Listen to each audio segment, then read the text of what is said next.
Salut à tous et c'est reparti pour la dernière vidéo. Donc cette fois-ci c'est le verdict. On va connaître les différentes notes qui ont été attribuées en vidéo, en audio, en connectique, en consommation, rapport qualité-prix, en multimédia pour ce petit vidéoprojecteur Cube Rift 6 qu'on va redécouvrir maintenant. Donc avec les différentes petites notes sans plus attendre, filmées par notre nouveau téléphone, le Redmi Note 8 Pro. Et c'est parti!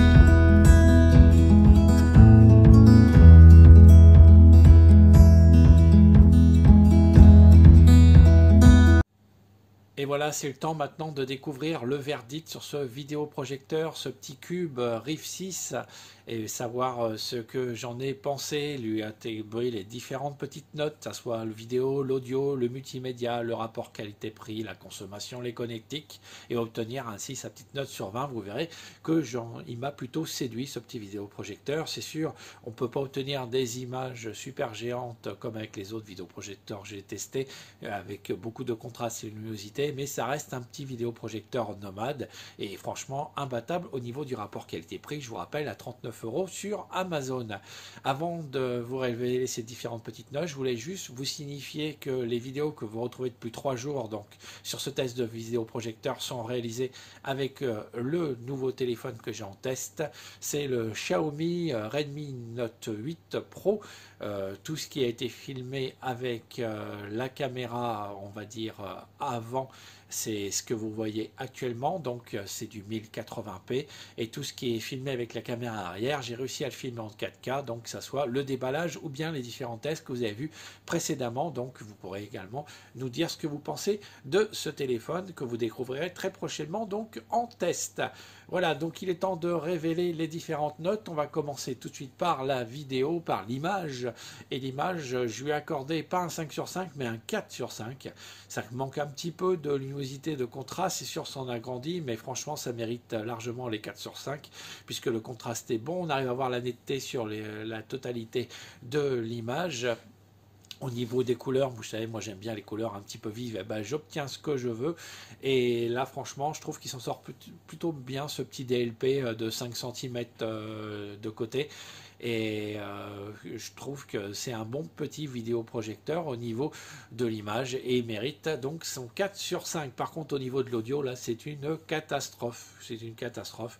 J'ai hésité, je vais lui mettre 0, je vais lui mettre 1 sur 3. J'ai hésité, et puis allez, j'ai mis 1 sur 3 quand même.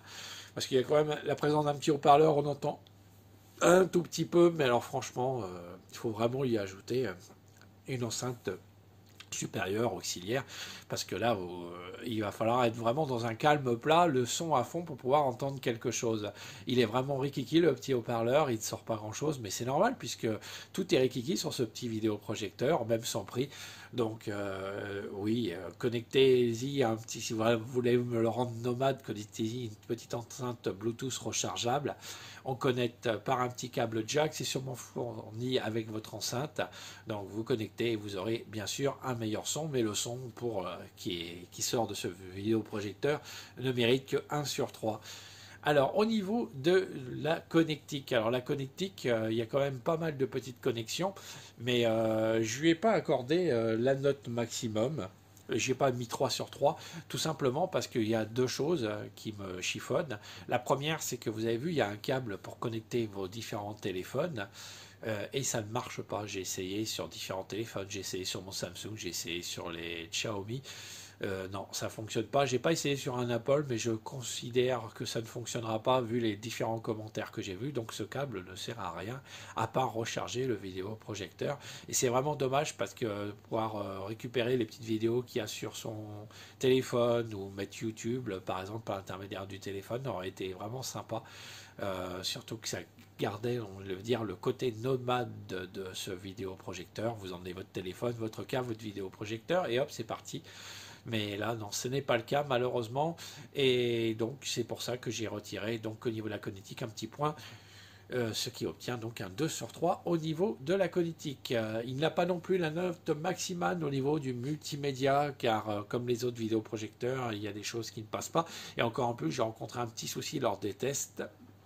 C'est qu'à un moment, je ne sais pas pourquoi, il ne voulait plus lire la carte SD. Pourtant, la carte SD est dans on va dire, capacité requise, hein, elle ne dépasse pas les 32 Go. Je lui ai mis différents fichiers. J'avais testé il y a quelques jours, ça marchait bien.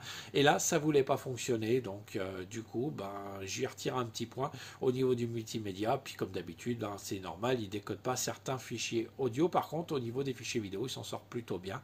Et puis, comme vous le savez, vous y ajoutez une petite box Android, votre ordinateur, et c'est parti. Tous les fichiers seront décodés, que ce soit au niveau de l'audio ou de la vidéo. Donc pour le multimédia, un petit 2 sur 3. Au niveau de la consommation, eh ben, on peut dire que 3 sur 3, hein, parce que c'est une petite batterie, ça consomme pas grand chose, ça tient quand même 90 minutes, c'est pas mal pour un si petit vidéoprojecteur. Vous pouvez mettre une batterie externe pour pouvoir maintenir plus longtemps, si vous voulez profiter plus longtemps de votre vidéoprojecteur, et ça le recharge en même temps. Donc c'est quand même assez pratique, et puis la consommation, hein, c'est vraiment rikiki comme lui. Donc au niveau de la consommation, on obtient un 3 sur 3, et le rapport qualité-prix, et ben, le rapport qualité-prix, que lui donner à part un 3 sur 3, parce que il aurait été à 200 € comme il a été à un moment sur Amazon. Là, j'aurais mis un 1 sur 3, mais là, franchement, un 39 €. C'est vraiment le petit vidéoprojecteur nomade que je vous conseille d'emporter avec vous. J'espère en tout cas que ces tests vous a plu et qu'on va pouvoir maintenant vous révéler la note finale qui est de 15 sur 20. Il s'en sort plutôt bien, ce petit Riff 6, ce vidéoprojecteur cube. Et le packaging, je l'ai trouvé vraiment génial, j'ai trouvé super bien. Le petit trépied, il est bien pratique. Donc c'est un vidéoprojecteur vraiment sympa avec sa petite couleur argentée là, ainsi que pour sa petite télécommande. Bah, quand la télécommande, il faut vraiment bien se mettre derrière pour pouvoir qui capte les signaux infrarouges. Franchement, c'est un petit vidéoprojecteur qui vaut largement le prix qu'il est vendu sur Amazon, et que je vous conseille que si vous voulez par exemple le mettre en dépannage, ou bien alors lorsque vous vous déplacez en déplacement, hop, on le met dans la poche et hop, c'est parti, on l'emmène avec nous, et puis c'est un petit DLP. Alors faites attention, les effets arc-en-ciel, ça peut arriver pour certaines personnes. Moi, j'y suis pas sensible, mais vous êtes peut-être sensible vous. Donc voilà, en tout cas, ce que j'en ai pensé donc de ce cube de Riff 6 qui s'en sort avec un 15 sur 20. Ainsi s'achève donc cette nouvelle vidéo d'iTest. J'espère qu'elle vous a plu. C'était un vidéoprojecteur un petit peu hors du commun que je vous ai présenté aujourd'hui.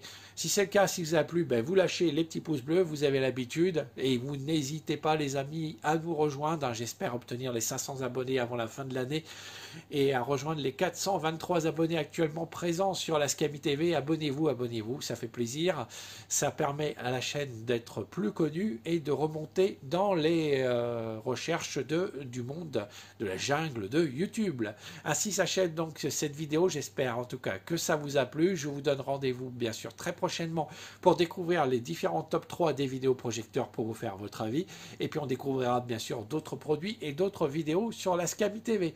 Allez, salut, j'espère en tout cas que vous avez passé un bon moment avec nous, et à très bientôt pour un nouvel épisode de la Scami TV et des iTests et de la recherche du meilleur vidéoprojecteur. Salut à tous, allez, à très bientôt, et merci de votre fidélité et de vos commentaires et de vos abonnements.